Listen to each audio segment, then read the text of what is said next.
Oh, dear Heavenly Father, it is so good that we can come and be here tonight in your name, Father, that we can hear more about that land that you love so much. Father, you are our God and our King.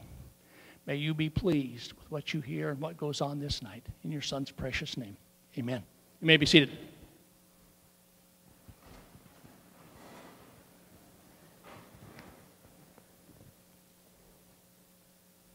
About 10 or 12 years ago, I lived in Sacramento, California, and I can't even remember specifically how it happened, but I came in contact with a gentleman that at that time I just sensed there was such a burning desire in his heart for Israel. And so we went, my wife and I went to several events, and he was there. We ended up going back to Washington, D.C. with him and a group from the organization that's going to be with us tonight. And Sherry and I talked many times about what a passionate guy this was for Israel. Well, that guy happens to be Randy Neal, who's the Western Regional Director for CUFI. And back then he was just an advocate. Now he is really on the front lines for CUFI. So at this point, I'm going to have Randy come up and he'll introduce our speaker tonight.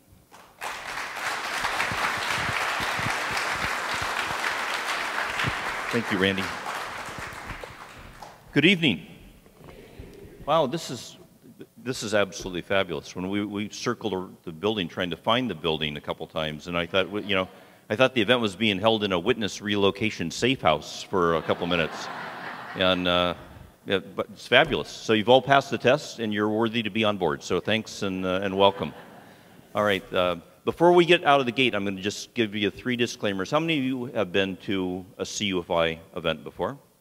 Wow, just about barely half. How many of you El Shaddai Ministries is not your home church?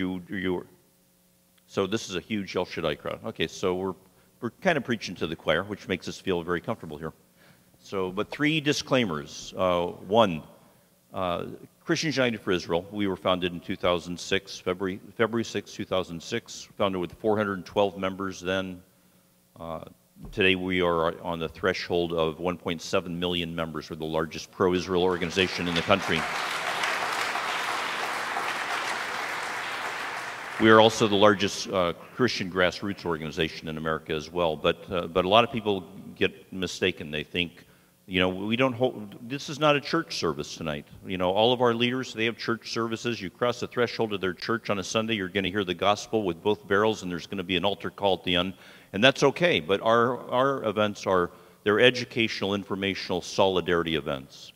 And so, we decided a long time ago, these events, they are by design and without exception, they're non-conversionary to the Jewish people. When they come, they know that they're coming just to dare to begin to wonder and hope and maybe even believe that they have a friend in the Christian community finally. After 1,700 years of some pretty horrific things. That said, that first disclaimer is we're not an interfaith organization and we're not an ecumenical organization. And our friend who's an observant Jew and fast becoming a precious friend, he knows that I believe one of his guys from Nazareth was the Messiah. He knows that I believe that. And I don't make a secret about it and I don't make an apology for it. I believe Jesus was the Messiah. You don't have to be a rocket scientist to figure out that that's what a Christian believes. The caveat is I don't demand that Elliot agrees with me theologically before I'm going to commit to stand with him in his unwaveringly. Second is, being pro-Israel is not synonymous with being anti-Arab. And a lot of people think you can't reconcile the two. And the reality is that there are Palestinian Arabs that live in horrific conditions thanks to their own leadership. It is not the fault of the Israeli government. In fact, the Israeli government is the greatest advocate for the rights and protection of the Palestinian people. And the third disclaimer is that this is going to be a super biased presentation. And if you are going to take exception, if you're going to have an axe to grind over the radical notion that Israel has the right to exist, then you are in the wrong place tonight. I'll tell you that right now. You're welcome to stay, but you're probably not going to enjoy it very much. So on that, I'm going to give you just about a 6-minute overview clip of CUFI. If you're not familiar with our organization, we are inviting you and challenging you to pop our hood and check our oil and see if what we stand for and what we do and why we do it and how we do it, if it lines up with what the Lord's put on your heart to do with Israel and the Jewish people, then we want to be a tool in your box. We want to be a resource to you. So Dan, if you could run that short overview video, and then we'll get on with the evening. Is our fight. We are one. We are united. We will not be discouraged. We will not be defeated. We will not be intimidated. We will not sit down. We will not be silent. We are the worst nightmare of the anti-Semites of the world. The victory is going to be ours.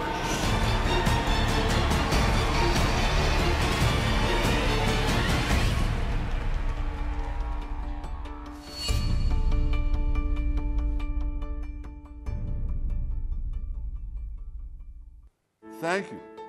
Thank you for standing up for Israel. Thank you for standing up for the truth. Thank you for standing up for the one and only Jewish state.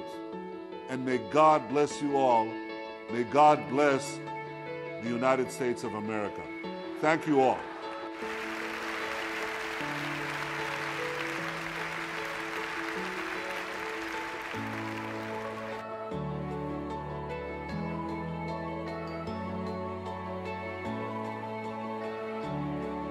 We are Christians United for Israel.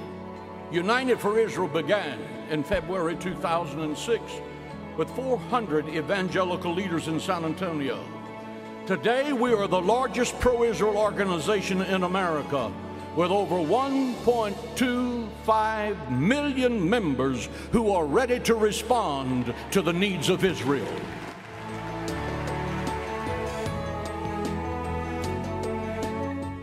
It's uncanny. It's got to be God. That's how I see it. The only way that you can pull that many people together in so short a period of time, and you're talking about Christians from all across different denominations, is that they find a common denominator outside of Jesus, and that is God's people, Israel. It's a very important initiative, and the purpose is education. We wanted to educate the Hispanic community in why we need to support the state of Israel. And so when we look at the Jewish narrative, the biblical, the theological, the scriptural, it's easy for us as biblicists, if you will, in our community to look at the Bible and say, not only is there a reason, but there's a responsibility and there's a right to support the Jewish state. And that's something that I'm proud to say that many of my African-American colleagues, pastors, friends, just educators, once we know we're on board 100%.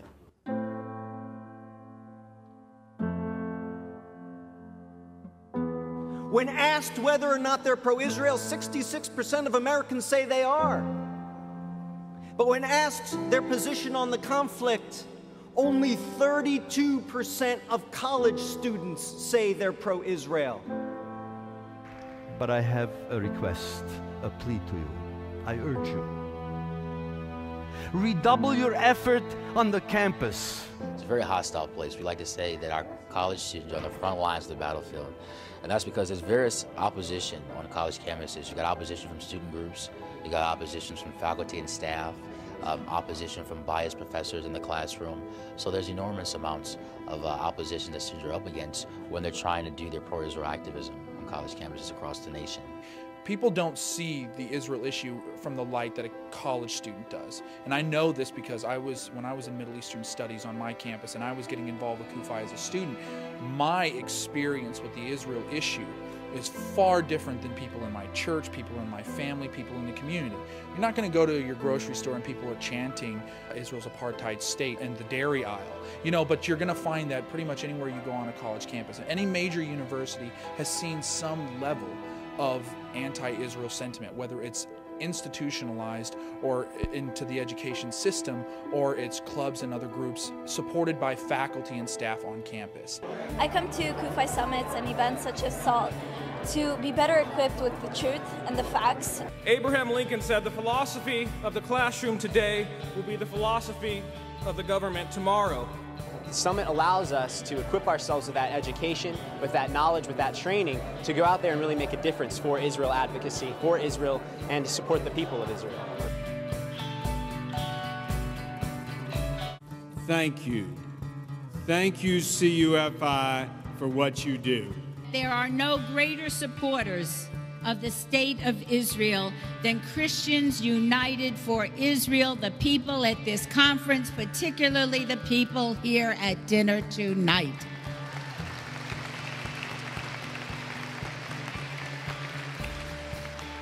As a Jewish woman serving in the United States House of Representatives, I thank you for your extraordinary support. I do not support Israel because I am a Jew. I support Israel because I am an American, and it is in America's best interest to support its most reliable ally in the planet, and the only democracy in the Middle East, and that, my friends, is the state of Israel. As the Jew stands in prayer, says, Miyayan Yavo Ezri, where is my help gonna come from? I'm surrounded. I'm maligned. God has answered our prayers. God has sent CUFI to the Jewish people.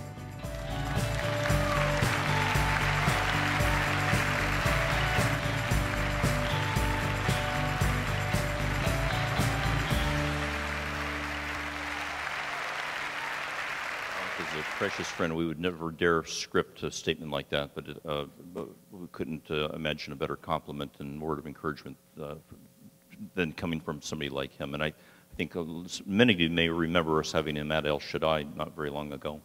I don't know how many of you realize that just gave you an overview of our organization and our growth over 8 years, but your very own Pastor Mark Biltz is our Washington State Director. And we are glad to have him. And when he did, he's done a couple of teachings for our leaders, and the eyes popped wide open and jaws dropped, to the tabletops. A couple of them said, "I got to go back and learn how to preach all over again now." And so it's been precious having him on board, and all of you that are affiliated with him, and those of you that trekked out, to be with us tonight. You are in for a very, very special treat this evening. A lot of us. We are spoon-fed the information by the mainstream media, and we try to go online, and that's a slippery slope to get information online sometimes, and to try to sift and discern what the truths are and what the realities are. It's, sometimes you just don't know where you stand. And this man, he lives, sleeps, eats, and breathes the realities on the ground in Israel. We've all heard the expression, the kind of tongue-in-cheek, when you're trying to give credit to somebody as being an authority on a topic, they'll say, "Oh, he wrote the book on that." But when it comes to the Israeli Defense Forces procedures and protocols, the handbook that a new soldier is given, Elliot Chadoff literally wrote the book on that. And when they give it to him, it's the book that he wrote. He teaches as a professor at the University of Haifa on strategies that terrorists use and the means and measures for counterterrorism, as well as political science as well. And he's often will bring groups of pastors that have never been to Israel before, and they're intimidated by the seemingly, and by the complex, but by how complicated and intense the conflict is. And once they're there and they see how small things are, and they realize that you're standing in a kiwi field on the Israel side, and there's a dirt road that's about the wide of that span right there, and back where that projector is begins Hezbollah's opium poppy fields. And they see those, and all of a sudden they're connecting dots, and they're realizing that it's not as simple as they're told on the news, but it's, kiwi versus opium poppy field kind of gives you an idea that what each side is standing for and what they're striving for. So just sit back, prepare to be briefed like you're in the Situation Room right now, and we're going to switch gears in a little while. We'll receive an offering for CUFI and campus for college students in your area to scholarship them a little bit later, and then we're going to get back on after that and do some Q&A, and nothing will be off the table. He'll decide if it's something that's classified, but in the meantime, let's give a great big Seattle, Tacoma, El Shaddai warm welcome to Major Elliot Chadoff.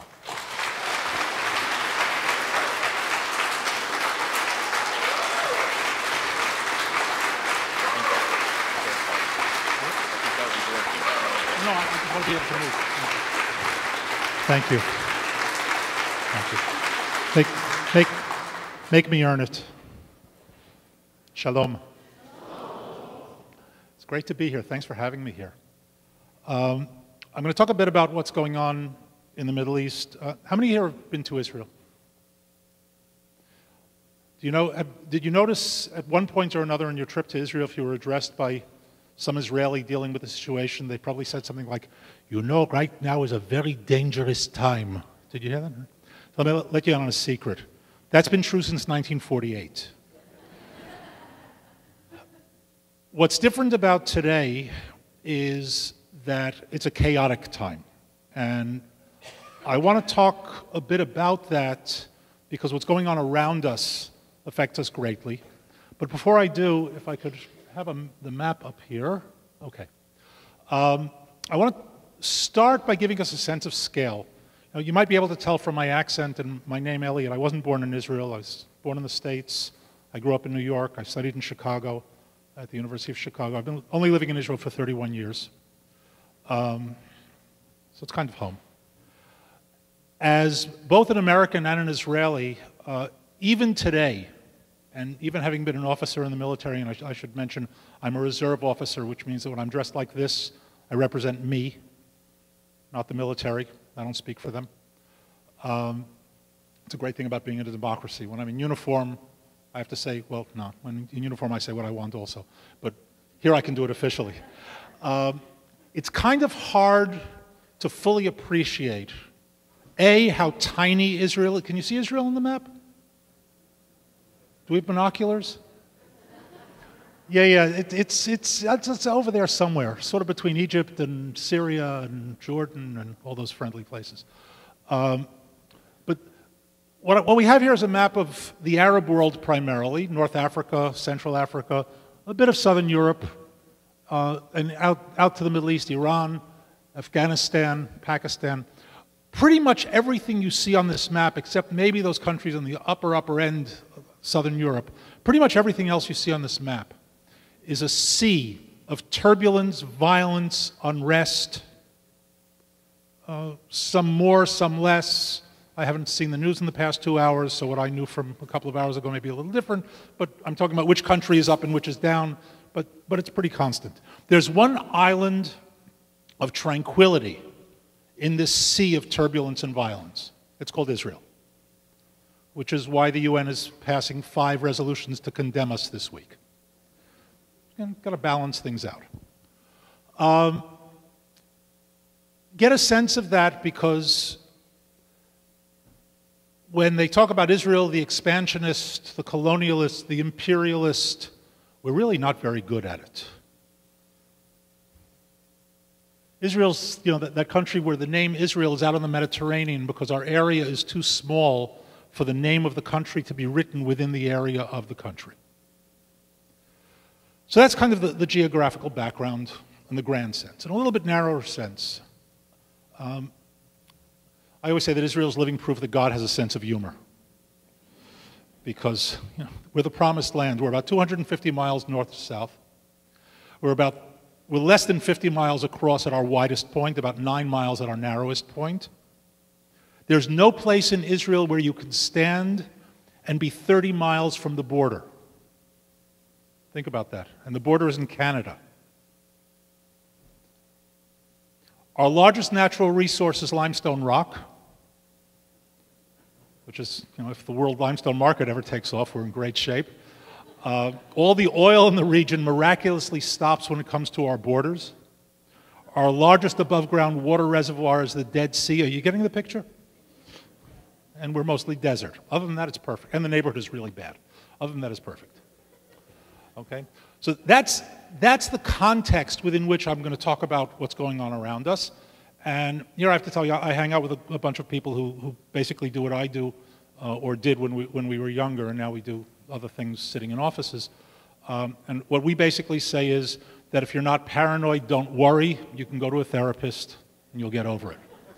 Because when countries that size surrounded by enemies, paranoid is the way you need to be.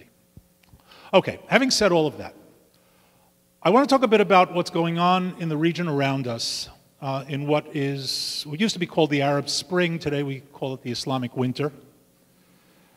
And I want to start by giving you a sense of how much turbulence there really is going on around us. And I'm going to tell you something that you probably won't hear from many people who are called experts. And by the way, one of the things that I've learned over the years is when they say you're an expert, it doesn't matter what you know, you just say, yes, I am. It's very good. I watch the same news you do. The joys of technology mean that I can sit in my house in the Galilee and plug into the same news shows that you're watching. And I watch all these people who make predictions and do analysis like they really know what they're talking about. So I will tell you with certainty, as an expert, we have no idea what's going on out there. Okay? And that's kind of amusing on the one hand, but it's really disconcerting on the other hand, because those of us whose job it is to try to figure out what's happening and maybe try to project a little bit what we're supposed to do, we're not in really good shape at the moment.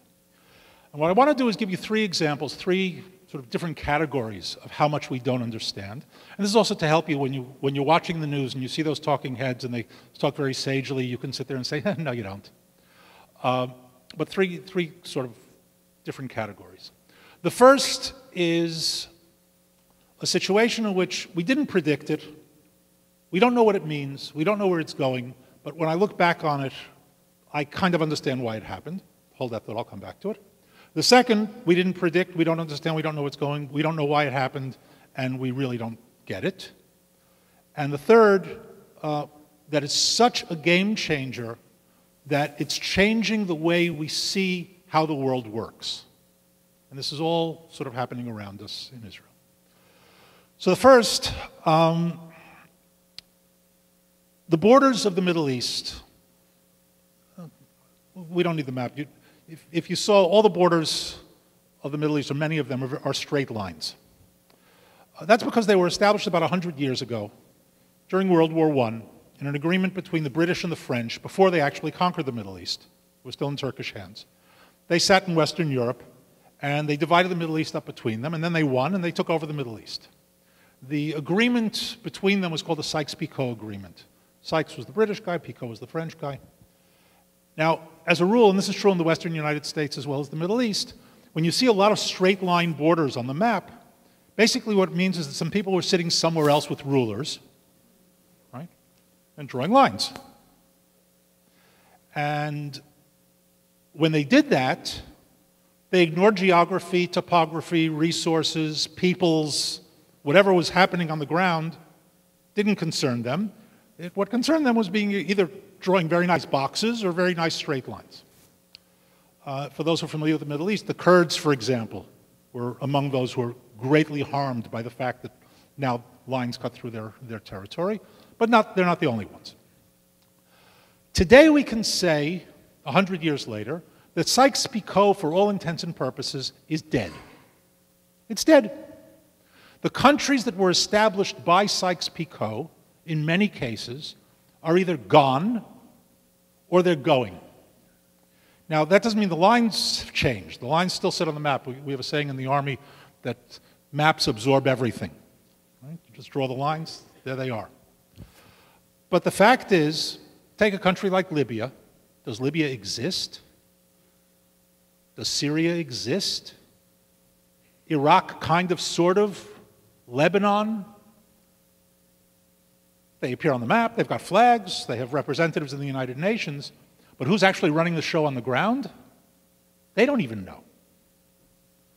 Okay, so the world, the region as we understood it, in terms of who's on which side of what line, doesn't really work anymore. Now, if you had asked me before this happened, and certainly afterwards, am I shocked? I would say no. I've got imperially drawn borders from 100 years ago that ignored facts on the ground, and after a century, the facts on the ground are now forcing themselves to the reality and changing that. Not surprising. It's actually kind of surprising that we didn't predict it, but never mind, leave that for a moment. I'm not surprised by it. It works within the way I understand the world. What does it mean? Where's it going? That I can't tell you. By the way, I don't do prophecy. I'm a great follower, disciple of two tremendous political philosophers, Winston Churchill and Yogi Berra, both of whom said in their own way that it's always best to prophesy about things that have already happened. Okay? It's much safer. So we don't know where it's going, and we have no real sense of where it's going because the world that we understood for the last century just isn't there anymore. Okay? Second, for the first time in nearly a century, the Middle East no longer has major power players who are Arab. When we talked 5 years ago, 10 years ago, 15 years ago, we said the Middle East, we talked in terms of political power, we were talking about Arab countries. Egypt, Syria, and Iraq were the primary ones. Actually, Egypt, Iraq, Syria in that order. But those are the major power players of the Middle East. They were the movers and shakers. Within, between, and around them. By the way, not Saudi Arabia. Saudi Arabia is not a power, it hasn't been a power. When Saudi Arabia has dirty work to be done, it doesn't do it itself, it buys people to do it. Okay, jihadis, Americans, Europeans, whomever. The real powers were, as I said, Iraq, Syria, Egypt. Today they are not in the game. Iraq is a shadow of itself. Who even is there in Iraq is an open question. Syria, I'll say more about them in a bit, but Syria is in the throes of a major internal conflict. And Egypt, I'll talk a bit more about them in a bit as well, but revolution, hijacking, counter-revolution, coup, they're busy. Just yesterday, they passed the death sentence on over 500 Muslim Brotherhood people. So they've got work to do. Now, Syria and Iraq, probably not coming back anytime soon. Egypt most likely will. When? That falls into prophecy. 2 years, 5 years, 10 years, 15, 20, we're talking history. Now, what makes Egypt different? Egypt is a true power, the other two are not. And in order to understand what I mean by power as opposed to player, I'll give you an example from another area, another region. Germany is a power. Okay? How many countries can lose 2 world wars in 1 century and still dominate Europe? There's something deep there that doesn't go away. And yeah, Marshall Plan and all that, but still. Having said that, let's keep in mind that Germany was not a player every year of that century. 1946, for example. Okay, so despite the fact that they lost a world war, they were devastated, their cities were bombed, the following few years they were under massive reconstruction. 20 years later, they're running Europe again. Okay? So Egypt has been a power for 4,000 years. Chances are that's not going away anytime soon. But that doesn't mean that they will necessarily be in the game, so to speak, in the next few years. So who are the major players of the region? Turkey, not an Arab country, but a country, a Muslim country, but not an Arab country, with imperial aspirations. Erdogan, we'll see if he survives the scandal period that he's in, but assuming that he does, or that his party does, looking to resurrect some form of the Ottoman Empire that was destroyed in World War I, and looking toward the Middle East as the sort of the natural direction of extension of power. Iran, looking to resurrect the Persian Empire. Okay, remember, those are the guys to beat 2,000, 2,500 years ago. With European aspirations, they extended into Africa, all of Central Asia, serious empire. And they're also reaching into the Middle East, and they're physically there. They're operating in Syria, in Lebanon, supporting Hamas in Gaza. And they've got some other things going on as well, but we'll leave that for a moment. I'll come back to them as well. So basically what's happening is that the Middle East today, now for the first time in a century, has become the object of its power politics rather than the subject of its power politics. And what I mean by that is simple grammar. The subject is that which does the verb. The object is that to which the verb is done. Okay, so the Middle East has become objects rather than subjects. What does it mean? Who knows? Now, it can't be good because it's never good to be the object, right? It's always better to give than receive. So we have a Middle East that's very strange all of a sudden. The third thing is perhaps the most disconcerting for those of us who like to think of the world in an orderly fashion, because it means that we not only do we not understand what's going on, we didn't understand what was going on before either. If you were to have asked a political expert, analyst, political scientist, political sociologist 5 years ago, 10 years ago, the following. If you had said, you know, I have a hypothetical region, not particular, a hypothetical region, and in this region there are two types of regime. There are old-style, ancient regime monarchies and new-style secular dictatorships, which, by the way, were built on the ruins of old regime monarchies. Okay, so we have monarchies and dictatorships. And if you had said, in this region, hypothetically, there's going to be a wave of revolutions and uprisings. Please, Mr., Ms., expert political scientist, predict for me which type of regime will hold and withstand these uprisings, and which type of regime will collapse and be overthrown by these uprisings and revolutions. 100% of those political scientists and experts would have told you that the monarchies will fall and the dictatorships will hold. And they would have been 100% wrong without exception.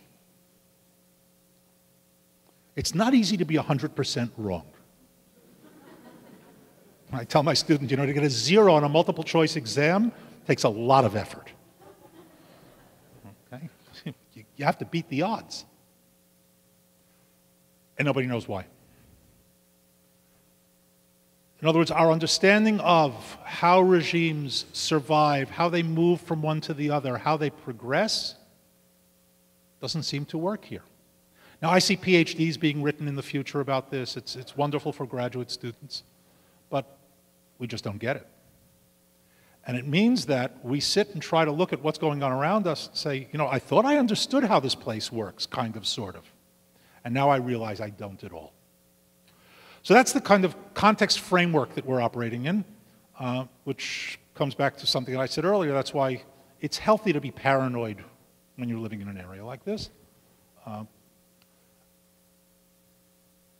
Having said that, I want to do a quick sort of run around Israel's borders. I'm going to spend a little bit more time in the north of Israel, partly because I live there, partly because I serve in Northern Command, and our commander is responsible for those charming borders of Lebanon and Syria. Keeps us amused. But I'm going to start with Egypt. Egypt, the power, but also because Egypt is sort of an indicator of a lot of what's going on around us. Egypt had a revolution, and that revolution was hijacked by the Muslim Brotherhood. The Brotherhood, you know, your chief of intelligence a few years ago told Congress, the Brotherhood is nothing to worry about. They're a moderate, secular, nonviolent organization. It makes you wonder if the chief of American intelligence ever used Google. Because just Google Muslim Brotherhood or Google Muslim Brotherhood motto, and you will find that since 1928, when they were established, right up until today, when they start hanging them in Egypt, their motto is, Allah is our objective, the Quran is our constitution, the Prophet is our leader, jihad, meaning holy war, is our way, and death for the sake of Allah is our highest aspiration. Moderate, secular, and nonviolent, right? Oops. Anyway, they hijacked the revolution. Now, a lot of people here were surprised by that. A lot of people in America, experts and otherwise. And here I have to tell you that Americans, and I say this having grown up in the country and as an American and an Israeli, Americans are uniquely unsuited to understand revolutions. You know why? Because America never had one.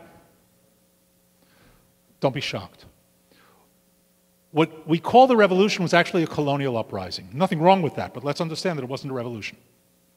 A revolution is the overthrow of a government and a replacement of it with a new regime. The American colonists, the revolutionaries, so to speak, threw out a colonial power, an imperial power, and built a new state, a new nation, a new entity. By the way, there were many revolutionary things that happened in that creation, but it wasn't a revolution in the classic sense. So it's kind of hard to understand what's going on in the world based on your own experience because the American experience was different. If we look at the more classic revolutions, I'll just give you a few examples, you'll see a pattern very, very quickly. The French didn't overthrow their monarchy in order to get Robespierre the reign of terror and 30 or 40,000 people guillotined, but that's what they got. And then to top it off, they got Napoleon. The Russians didn't overthrow the Tsar to get Lenin, Stalin, and the communists and all of those blessings, but that's what they got. The Iranians didn't overthrow the Shah to get Khomeini and the Islamic Republic, but that's what they got. Are you seeing the pattern? So the people in Tahrir Square in Cairo didn't overthrow Mubarak to get the Muslim Brotherhood, but that's what they got. And in this case, there was a pushback, the military counter-revolution coup, call it what you like, but here we're in the middle. We're literally watching it as it goes on, and it's going to be a while before it ends, and here we should understand a while in historical terms may be beyond our lifetimes. There's a wonderful story of Henry Kissinger meeting with the Chinese leader Zhou Enlai in the 1970s. And Kissinger turns to Zhou Enlai and he says, "Tell me, what do you think of the outcome of the French Revolution?" And Zhou Enlai turns to him and says, "I don't know, too soon to tell." So the Egyptian one is really too soon to tell. We're watching it. Why do we have a problem with it in particular? I mean, what do I care what's going on in Cairo? Well, first of all, we have a long border with them. Second, they are still the power, very well equipped with American weapons as a result of a peace treaty that we signed with them 35 years ago tomorrow in 1979. And that's okay, that's good. As long as we're at peace, it's a wonderful thing. But between us and Egypt proper, within Egyptian territory, is an area called Sinai. Sinai Desert, the Sinai Peninsula, which as a result of our treaty with them is essentially demilitarized. And that's a good thing. It means the Egyptian army can't get close to the Israeli border. But don't get too excited. It's also a bad thing. Because the fact that the Egyptian army is not in Sinai means that that area has now become essentially a nature preserve for terrorists. And now we're caught on the horns of a dilemma. Do we let the Egyptians move heavy military forces into Sinai near our border to stop the terrorists? Or do we tell them, and this is what we have been doing, and I think it's the right policy, but do we tell them, listen, we don't want you to violate the treaty, we'll have to deal with the terrorists between us somehow, and of course that continues to turn Sinai into a nature preserve. It's a paradox, it's a dilemma. We don't have a good solution. Just to give you an idea of how complex that is, and peace is a wonderful thing, and I mean that seriously. And the more times people shoot in my direction, the more I think peace is an important thing. It's not perfect. It's not God's peace. It's human peace. It's a little messier than shalom. Okay. If Hezbollah shoots at me across the border from Lebanon, I shoot back. And I mean this, I literally and I figuratively, the military. We have Al-Qaeda across our border with Syria. If they shoot at me, I shoot back. But if Al-Qaeda in Sinai shoots at me across the border, I can't shoot back because I'm at peace with Egypt. Okay, so be careful what you wish for.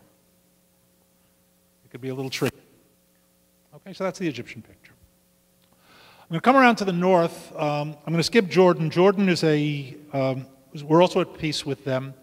It's a monarchy. It's held. It's hanging on by the skin of its teeth, but it's been doing that now for about 45 years, so, maybe that's just the way they do it. Who knows? In the meantime, Jordan is part of the good news in our neighborhood. Beyond Jordan is Syria, and I'm going to talk about Syria in a number of different lights because Iran is involved in there and Hezbollah is involved in there and sort of deal with that as a picture as a whole. And I'll talk a bit about Iran and really ruin your evening, and we'll call it quits after that. The important thing to understand about Syria is that the mess that's going on in there is so involved and so complex that it defies virtually any intervention by anyone. And you've probably, if you've watched the news and read about it, you know that it's referred to as a civil war. By calling it a civil war, it's oversimplified and it almost gives the sense that you can do something. So I want you to understand that it's not a civil war. It's not just a civil war. And civil war is kind of the least of it. It's a civil war, it's a religious war, it's an ethnic war, it's an insurgency, it's a regional war, and it has global overtones. By the way, memorize that because it will be on the exam. I'm not going to go through all of that. First of all, just understand that that makes it very complex. It's not one of these press this button and everything stops. But more importantly, there are aspects of what I just said that are critically important in understanding that mess. The most important factor of what's going on in Syria is the fact that it is an ethnic war. Now, ethnic wars are notoriously bloody and notoriously long. And to understand what's going on in there, first of all, we need to understand that the regime is made up of an ethnic group called the Alawites, commonly referred to as a religious group. Again, religious is only part of it. An ethnic group called the Alawites. They're led by a fellow named Bashar Assad, whose father, Hafez, was the president for many, many years. President is kind of a weird way of saying dictator, but...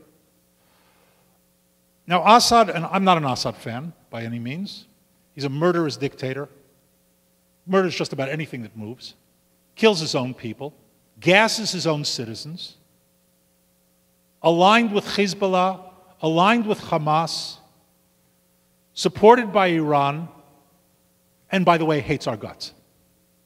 So he's not a nice guy. Now, part of the issue here is that you would think that anybody opposing him has got to be a good guy. Except that most of the people opposing him right now are Al-Qaeda. So against that murderous dictator who hates us, we have a bunch of murderous jihadis who like to kill lots of people, who are behind all sorts of terrorist attacks around the world. And probably the only reason they don't gas people is because they don't have their hands on the gas. And by the way, incidentally, hate us. Who do you root for? Now, if hundreds of thousands weren't being killed as a by the way to this, you could say, you know what, a long war here with lots of casualties wouldn't be so bad. But here I have to tell you, as an Israeli, it pains me to see hundreds of thousands of innocent civilians, even in my enemy's country, being killed, millions being displaced, because it's a human tragedy. What do I do about it? There isn't much, because this is sort of a ground-up affair. You should know that Israel has a field hospital on the Golan Heights, takes in wounded from Syria, treats them in the field. If they can't be treated there, they're taken to hospitals deeper inside of Israel, proper hospitals, mostly in the city of Tzfat. They're treated. When they're well enough to be returned to Syria, we have to smuggle them back into Syria, because if it's found out that they were treated in Israel, they'll be killed. Welcome to my world. Okay? Now, there are two aspects of ethnic war that are important for us to understand. One, they're extremely bloody, as I mentioned before, partly because they are built on ancient beliefs, ancient fears of each other, ancient history. You killed me last year, I kill you this year. You killed me last century, I kill you this century. And it goes back, and the Middle East has a very long memory. Keep in mind that what in America we call history, in Israel we call the modern period. Right? 200 years, you're not even scratching the surface. The other thing about ethnic war that's different from any other type of war is you can't change sides. You can't quit. Right? In a political war, even in a religious war, you can see the light. Now, sometimes it's done with somebody holding a gun to your head, but still, it's an educational experience. In an ethnic war, you can't do that. You can't go from one ethnic group to another. Okay, so here again, the blocks become solidified and in constant conflict. The Alawites, who make up over 2 million people, some 10% of the population, but here understand, if you ever want to lie and tell the truth at the same time, use percentages. Right? That's why Mark Twain called it lies, damn lies, and statistics. Because 10% doesn't sound like a lot. If I say 2+ million, all of a sudden it sounds like a lot of people. They believe, with a great deal of justification, that if they quit or lose, they will be massacred. Think Rwanda with machine guns. And nobody's going to come to rescue them, so why should they quit? So we're looking at a long drawn-out and involved kind of a battle. Now let's add a couple of factors to it. The regime is being supported by Iran. The Iranian Revolutionary Guards are in there. Hezbollah is in there, and I'll talk a little bit more about them in a few moments. And the Russians are supporting them as well. The other side is being supported, the jihadis are being supported by Saudi Arabia, by the Gulf states. The good ones, I'm not sure what that means, are also being supported by Europe and some by the United States. And what that means, here again paradoxically, because there's a sense of we have to do something, by pouring in aid from the outside, we're actually adding fuel to the fire. Right? Because instead of it burning out of its own accord because they run out of gas, so to speak, resources are coming in from the outside and keeping it going. More people are getting killed. And I say that analytically, not critically, because there is a sense, let's do something because it's so horrible. I'm not sure that there's anything that can be done as we watch this around and overflowing into all of the countries immediately around Syria. Just yesterday, the Turks shot down a couple of Syrian planes that had penetrated their airspace. I mean, we're talking about, it's that close to war developing around us. So that's the mess on our eastern border. We've traded one type of threat for another. Now we have Al-Qaeda on our border. There are actually a couple of spots in northern Israel that I think are the only places in the world where you can stand in one spot and see Hezbollah in one direction and Al-Qaeda in the other direction, diametrically across. Okay? See them, not just over the horizon. And apropos what I said earlier about the size of Israel, I do some work with the American military, and I've trained American troops on their way to Iraq and Afghanistan back in the early days of those wars. And a very simple reality, your enemies are based, they're not all there, but they're based halfway around the world from you. I see mine from my backyard. And that's a very, very different kind of way of seeing war and conflict.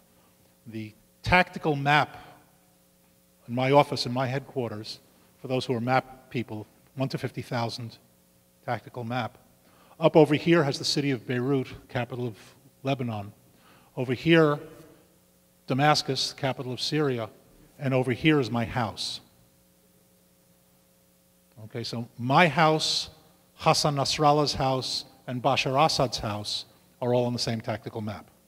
And by the way, we all want to get to each other's houses. It's very interesting. But no invitations. I want to stop here. That was all the good news. Now I want to talk about the bad news. It's called Iran.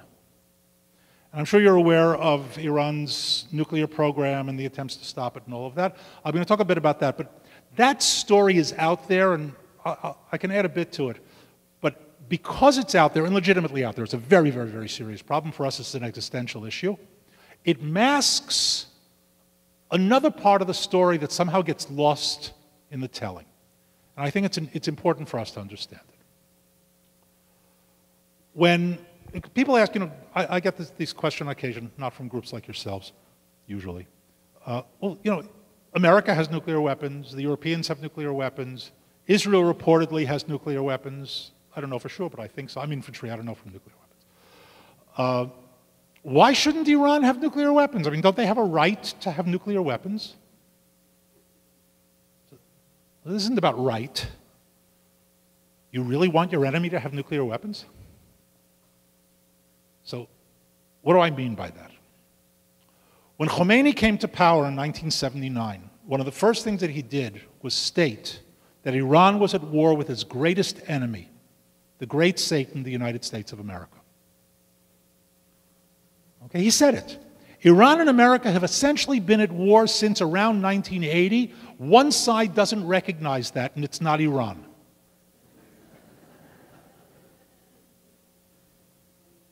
And they back up their words with actions. This is not just rhetoric. You know, there's some rhetoric to it as well. In November, just before you celebrated Thanksgiving, by the way, I celebrate Thanksgiving in Israel.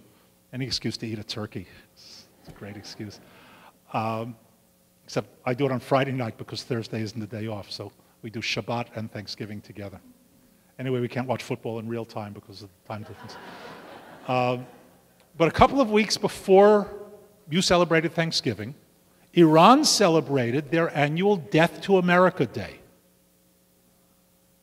Now, you know, a lot of people don't like the Iranian leadership. I like them.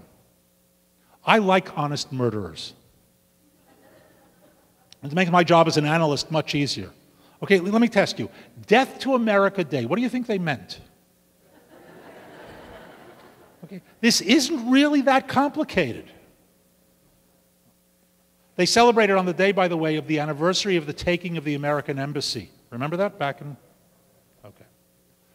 All right. So that's as far as intent goes. Shortly after they came to power, 1981, to make a long story short, they reached out to the Shiites of Lebanon. They brought together a number of disparate groups. They created a new organization called the Party of God, Hezbollah. Now, Hezbollah is the most dangerous terrorist organization in the world. They make al-Qaeda look like the gang that couldn't shoot straight. Hezbollah is an international terrorist organization. Here it's very often referred to as the Lebanese, or it is based in Lebanon. But they're in Europe, they're in Asia, they're in Africa. They're heavily based in South America. And they've infiltrated into the United States through the Mexican border in very large numbers over the past few years. This is coming soon to a theater near you. They're not coming here looking for work. Now, Hezbollah brought two things to the world. Everybody's got to have their innovations. The first is suicide terrorism. Suicide terrorism starts with Hezbollah in the 1980s, not al-Qaeda. They learned from them. And hybrid warfare, the idea that terrorists can become guerrillas at the same time and fight military forces as well as going after civilian targets. That was unheard of before Hezbollah.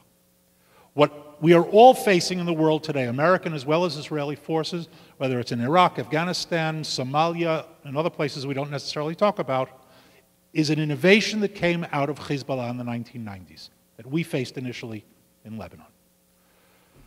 Now, of the first three major suicide attacks launched by Hezbollah in the 1980s, two were against American targets. Okay, now we're talking about an organization that is a proxy that takes its orders from Iran. Significantly, 2 out of 3 of their first major targets are American, not Israeli. The third was Israeli. They blew up the American embassy in Beirut. They blew up the American Marine barracks in Beirut. They killed 241 American Marines in the deadliest day in Marine Corps history since the Battle of Iwo Jima in 1945. So let me put a simple question to you. If blowing up an embassy and blowing up a Marine barracks and killing 241 Marines are not acts of war, can somebody in this room please explain to me what is an act of war? Okay. That's Iran and Hezbollah. Up until this day, Iran is the greatest supporter of international terrorism. And let's not be confused. If you have been brought up on the idea that it's a Sunni Shiite conflict going on in the Middle East, then you're going to have a hard time explaining how Shiite Iran is the primary armed supporter of Sunni Hamas. Maybe terrorism trumps religious sectarianism, as well as supporting America's enemies in Iraq and Afghanistan and other places. And by the way, it all cycles back. The al-Qaeda people that I'm seeing across the border in Syria are formerly from Iraq and Afghanistan. And as America pulls its forces out, you know, the terrorists, when the Americans leave places like Iraq, the terrorists don't say, oh, the Americans are gone, let's go back to school and become accountants. They say, let's see where the next round of jihad is. Unfortunately for me, it's a one-fare zone from Iraq to Syria. and we see them there. That is the country that wants to get its hands on nuclear weapons. Now, they want an offensive nuclear capability. I hear people say, well, maybe they just want a bomb to be able to defend themselves. If they wanted a bomb to defend themselves, they could buy one from North Korea or from Pakistan. One bomb does not provide an offensive capability. There's a very simple logic here. You know why you can't use one bomb offensively? Because after you use it, you don't have any more. For an offensive nuclear capability, you need a nuclear arsenal, so you can use some and still have some when they come after you. But here again, I don't have to guess. The Iranians say, we want to wipe Israel off the map. Questions? By the way, the same leadership that says we want to wipe Israel off the map has said, imagine a world without the United States of America. These are the people who want to get nuclear weapons. Now, I want to give you a bit of an American strategic perspective on it, and then come back to Israel, and I'll wrap up with that. You might be thinking to yourselves, really? The nuclear weapons against America? Well, first of all, do they mean it? Do they mean it? Maybe it's just talk. I had somebody a couple of years ago to talk to. It's just posturing. So I say, people who posture with nuclear weapons should be really careful about it. But maybe it is. So let me teach you something about strategy, very quickly. You can often tell a country's strategic horizons by the range of the weapons they develop or acquire. Long-range weapons are expensive. You don't just get them for the heck of it so I can have one. I'm going to give you two examples for sort of two ends of the spectrum, and then I'll place Iran in the middle. One end of the spectrum is very simple, the United States of America. There's one superpower in the world, but nobody tell you otherwise. It's called the United States of America. Everybody else is a wannabe.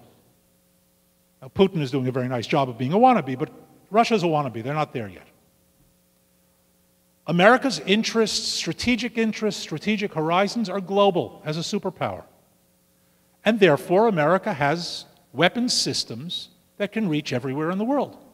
Whether it's intercontinental ballistic missiles, cruise missiles, long-range bombers, carrier task forces, nuclear submarines, airlift capability, anywhere in the world is a potential battlefield security for the United States. It's costly. In my personal opinion, it's worth it, but we don't have to debate that. Israel, on the other end of the spectrum, up until about 15 years ago, when Israel determined that Iran was a strategic threat, up until that point, Israel did not have aircraft, combat aircraft, that could reach Iran. We could reach Iraq, which was one country closer, and we did.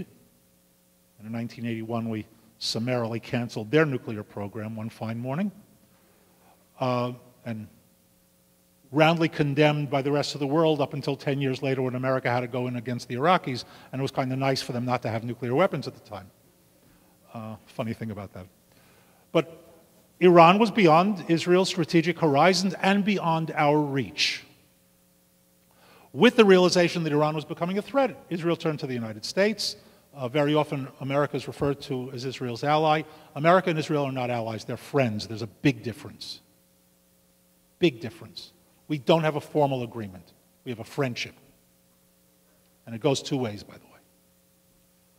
And American aircraft companies, under directive, produced two new models of the F-15 and the F-16, the I models, I for Israel, that coincidentally can make it to Iran, at twice the price of the previous model. Okay, which means you can get half as many planes, but they can make the trip. Okay, which is why it's better to have two that can reach where you need than have one that goes way beyond what you need. Okay, now, Iran, in addition to developing nuclear weapons, they're not there yet, but they're on the track, are also developing ballistic missiles to deliver them. They already have operational a missile that can reach Central Europe. Central Europe. By the way, anybody who's familiar with Jewish history can appreciate this. You know the world is in a very weird place when Israel's best friends in Europe are Germany and Poland. Funny what being within range of Iranian missiles can do.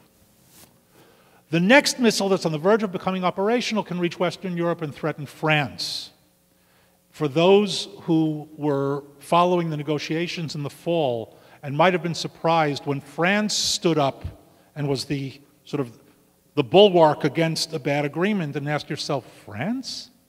So that's why. It didn't just come out of nowhere. The next missile that's already in testing is meant to reach the east coast of the United States of America. Okay, so they're putting their money where their mouth is. Now you may ask yourselves, are they really going to do something like that? Well, first of all, once you have the capability, who knows? And people say, well, that would be the end of them. And that might be the case. Very possibly. That's not going to bring back the people who are on the receiving end of an Iranian nuclear strike. The question here isn't just victory and defeat, it's how much do you pay for it? How much blood does it cost? That's what they're looking at. And as much as that would be tragic, and I say that not lightly at all, for Israel, an Iranian nuclear strike will be catastrophic. Israel cannot survive a nuclear strike. Cannot. And let nobody tell you otherwise. A nuclear weapon goes off over Tel Aviv, Israel is finished. And here to clarify the point, no, not every last Israeli is killed by a nuclear weapon over Tel Aviv. And people say, oh, but the fallout will kill Arabs too, as if the Iranians care. The destruction of Tel Aviv by a nuclear weapon, remember we're talking about a country that geographically is the size of New Jersey, but geographical population size is closer to Rhode Island. Population of 8 million, nearly half of whom live in the metropolitan Tel Aviv area, greater metropolitan Tel Aviv. Okay, so get a sense. This is not about losing a city and the tragedy involved. For Israel, it's an existential threat. If Iran gets nuclear weapons, the likelihood of nuclear war goes up to near certainty, or absolute certainty. And not every scenario starts with the Iranians launching nuclear weapons. Because when you're threatened with destruction, if they threaten to use them, the best bad alternative might be to use yours first. Bad alternative, but the best bad alternative. My students know they're Elliot's iron laws. My military students have to recite them at 3 o'clock in the morning when I wake them up. So they're really simple. The first law, never try to take Moscow in the winter. I didn't say they're complicated. The law that applies here, never strike a nuclear adversary and miss. Okay? In other words, the best bad alternative might be an Israeli preemptive nuclear strike. That's horrendous. That's catastrophic in its own right. As a result of that, it's my firm belief that no responsible Israeli government is going to allow the Iranians to get nuclear weapons capability. Now, we're already doing lots of stuff, and by the way, so is the United States, to try to prevent that. We're not preventing it, we're slowing it down. And we've been slowing it down for over a decade. But we're not stopping it. And they're not stopping. Will they stop tomorrow? God willing. But what if they don't? At some point, and don't ask me when because I'm not going to tell you, mostly because I don't know, and nobody else does either, but at some point, the boys and girls in intelligence earning their whopping $150 a month are going to come in and say, it's either now or never. Either do it or it can't be done, because it'll be too late. And at that point, the decision will have to be made, and I believe I know what the decision is. Our mission will not be to eradicate Iran. It will be to eliminate Iran's nuclear capability, period. That will leave a strong Iran behind with tremendous retaliation capability, with terrorist organizations like Hamas and Hezbollah. Hezbollah today has over 200,000 rockets aimed at Israel that can hit all of Israel down as far south as the northern Negev. Somebody asked, where is it safe to be out of range of terrorist rockets? Switzerland. And what that means from our perspective is that if when this happens, and the when will be at the last possible moment, because despite the rantings of the American press, Prime Minister Netanyahu does not have an itchy trigger finger, and he's not chomping at the bit, and the time isn't right yet. You know how you know the time isn't right yet? We didn't do it, did we? The last possible moment. But then, if when that happens, Israel is going to come under massive attack from its enemies. And as a result of that, without going into military secrets, our response is going to have to be very fast and very hard. The days of lackadaisical warfare, as we saw in 2006 and going back, are over.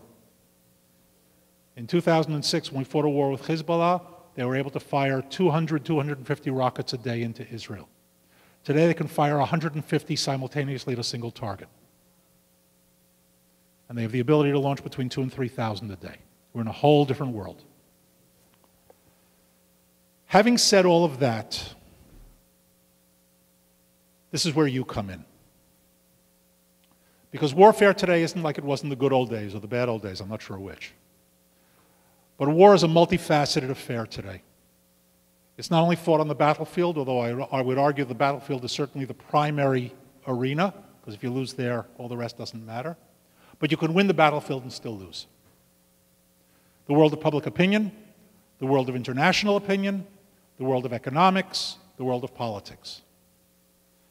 And here, what the United States does becomes critical.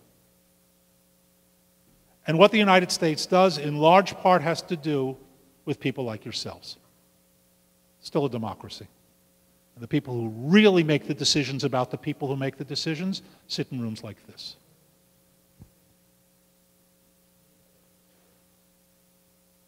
Let's understand. Israel has 3 friends in the world. Canada came on board a few years ago. We used to have 2. In addition to Canada, we have Micronesia. Yeah. I think it's because they don't really understand the situation. No, they're very good people, but let's face it. When one of your 3 friends in the world has the word micro in its name, we love them, but what can you do? And then there's the United States, the superpower. And superpower means a few things, not only military power. Political leadership, economic power, the ability to lead. And as America behaves, so will a good part of the rest of the world. Believe it or not. Now, our enemies are going to still be our enemies. They're going to do whatever they want. But there are a lot of countries out there, primarily European, but not exclusively, who are waiting to see what America does. And if America hesitates, they'll hesitate. They're not our friends. They're not our enemies. Some of them are friendlier, some of them are less friendly, but they're going to wait and see. And how America behaves will have a tremendous influence on how they behave. That type of war is going to look really bad on CNN. Israel is going to be condemned. You know, there are certain constants in the world, right? The sun rises in the east, they condemn Israel. It's just one of those things. The ability to affect how decision makers behave rests in the hands of people like yourselves. In the immediate and in the long term. If the decision makers in this country believe that the population of the United States doesn't care, they will behave differently.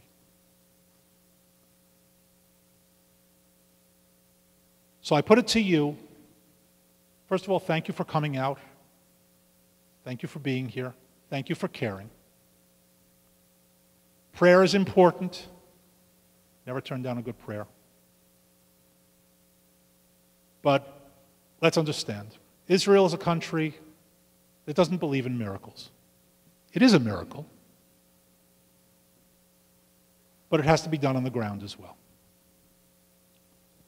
Whether it involves specifically being in contact with your representatives, whether by email, by phone, and each has its own impact. And Randy's going to be talking about the summit, and the Christians United for Israel summit in Washington in July, I can tell you with certainty, as somebody who's familiar with the American political process, nothing has the impact on an elected representative like showing up in his or her office. And showing up in his or her office in Washington, especially coming from this Washington, tells them a lot, because it doesn't mean you just gave up your lunch break. And they know how to do the multiplication. Every person who shows up is equal to a certain number, greater than themselves, because they represent and they know they represent. For that, they have statisticians who do all that calculation. Tremendously, tremendously important. So if you're sitting here thinking to yourselves, this is a dangerous situation, you're right. If you're thinking to yourselves, there's nothing we can do about it other than watch it on the news, I'm sorry, you're wrong. And I want to conclude with this, because I can't leave you with just all negative stuff. As a student of Jewish history, not an historian, but a student of history, I can tell you that when I look at a situation like what we're looking at today, there are two options as far as I'm concerned. You can either be hysterical or historical, and I'm not the hysterical type. If I look at Jewish history over the past decades, the past centuries, the past millennia, it hasn't been a pretty picture for the most part. And if I go back just a few decades to Europe of the 1930s and 1940s, when another dictator said outright that he was going to annihilate the Jewish people, and he meant it, and he came pretty close. The difference between the situation then and the situation today is diametrically opposite, day and night difference. Day and night difference. Because two things have changed tremendously. Number one, the Jewish people of that period was defenseless. The state of Israel today is far from defenseless. Far from it. We have an outstanding military, well-trained, well-equipped, highly motivated.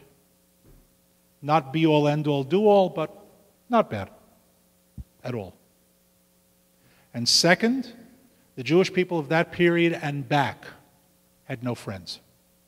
And what Irving Roth said in that clip is absolutely correct. Today, for the first time in millennia, the Jewish people can count on friends that had never had before, and that's people like yourselves. With a combination like that, I can't be anything but optimistic.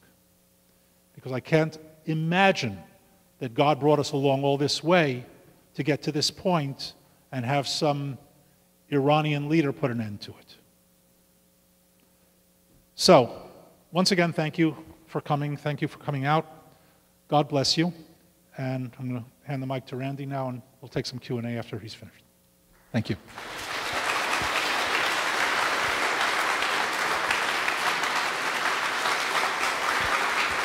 Thank you, Elliot.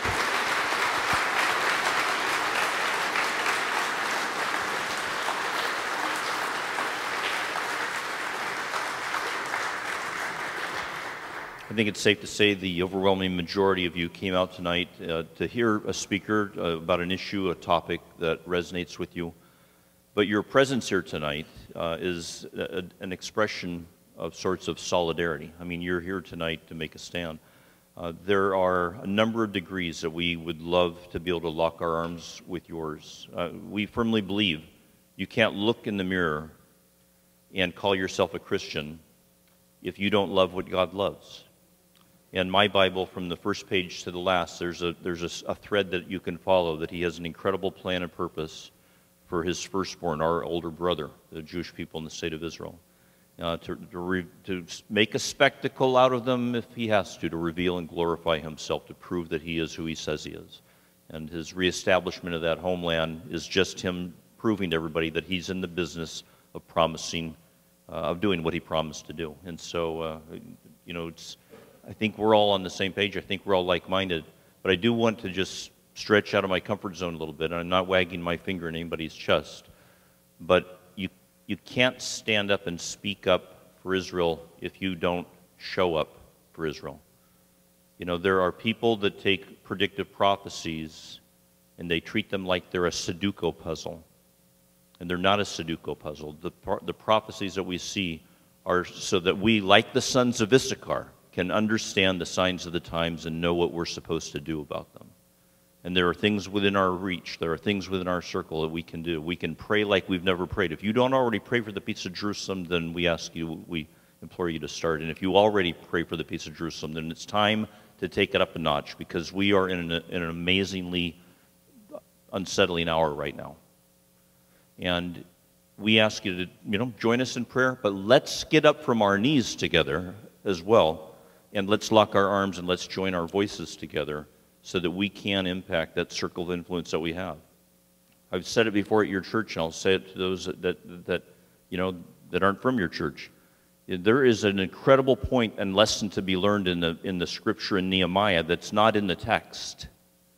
And that is that when Nehemiah, when he heard that writers had come in from Jerusalem, his brother and some friends, he went and he wanted to get a report. And when he found out that the people had been scattered and the walls had been broken and the gates had been burned, he was slayed as though his father had died. And he prayed like you and I have never prayed for the peace of Jerusalem. And he, at risk of his own life, he engaged the king, praying between breaths and sentences. And what it doesn't say, it does not say that Nehemiah stayed down on his knees, hunkered under his talit, until another writer came in and said, I've got great news, somebody else has rebuilt the gates and the walls and regathered the people. It doesn't say that. It says he prayed like none of us ever have or ever will, and he got up from his knees and he engaged the powers that be, and he was given a favor and permission to cross foreign lands, to harvest the cedars, and with a trowel in one hand and a sword in the other, he tangibly put feet on his prayers and acted.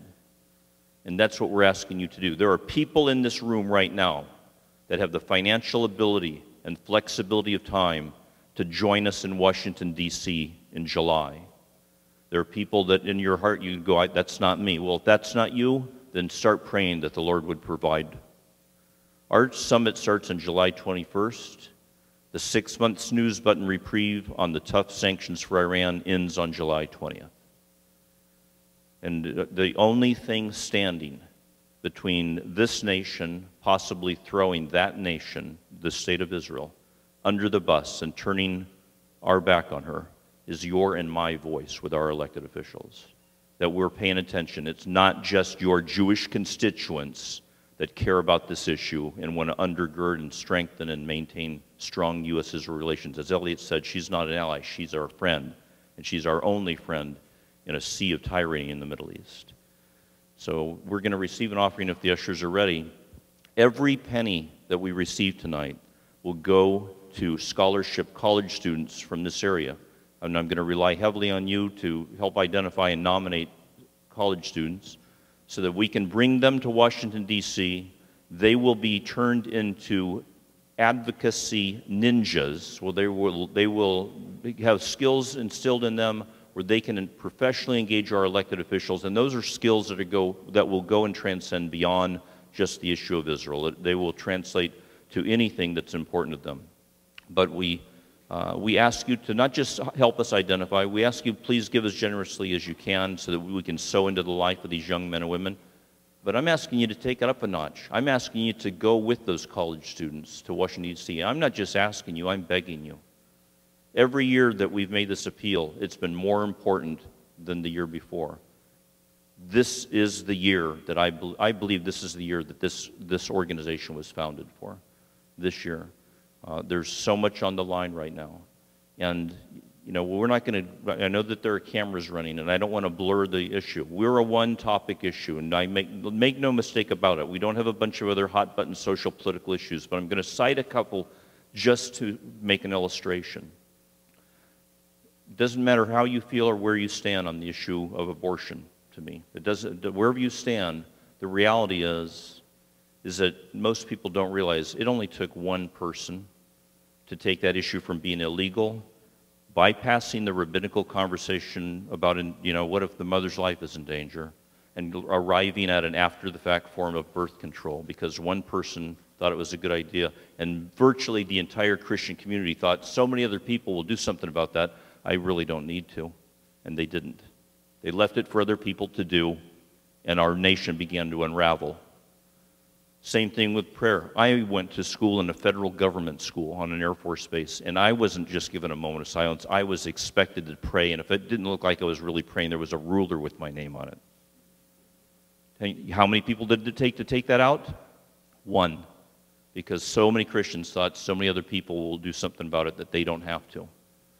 And you cannot complain and have a knee-jerk reaction when you see the decay of the moral fabric of this country. You see the fracturing of the Judeo-Christian values of the foundation on which this nation was built if you don't even know the name of your elected official or you don't even bother to register to vote.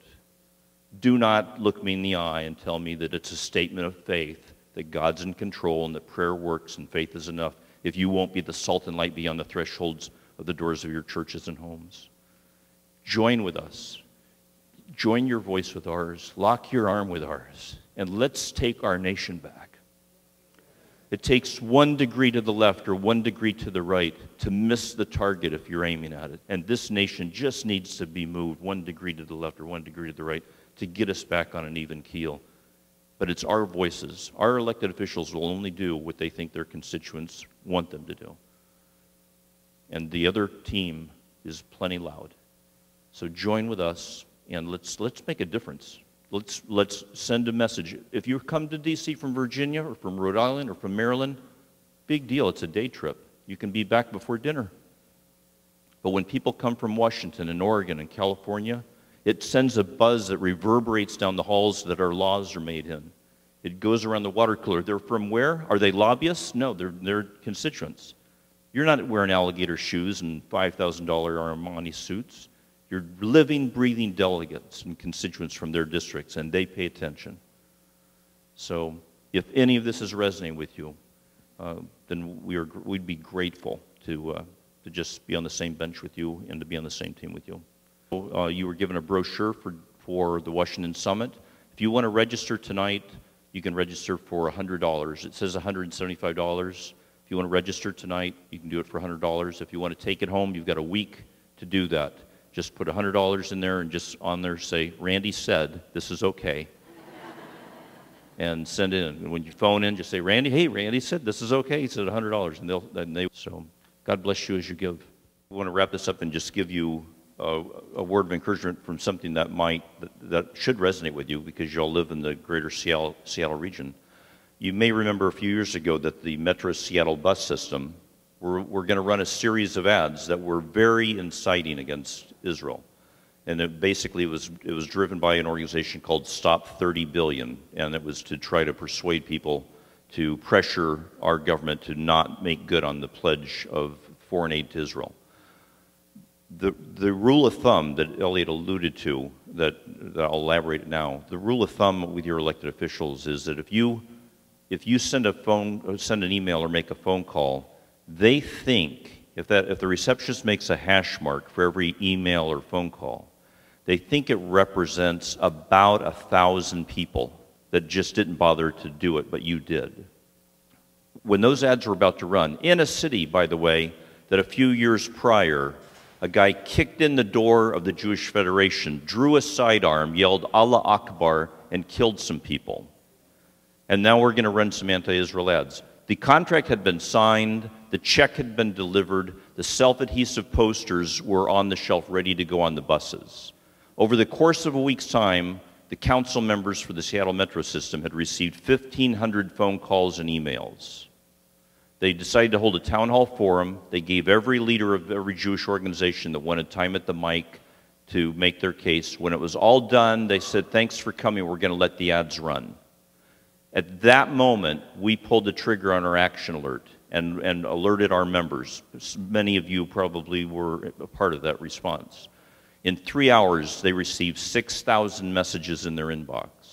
They called another press conference, and they said, we're changing our policy. We're not going to allow our buses to be used as political ads. Today's Metro System council member is tomorrow's state assemblyman wannabe.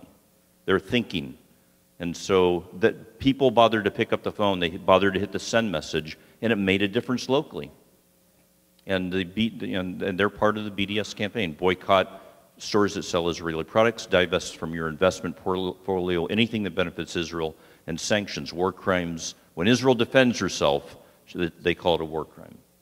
So, and that, we started 5 minutes late and we're ending 5 minutes early, so we're right on par.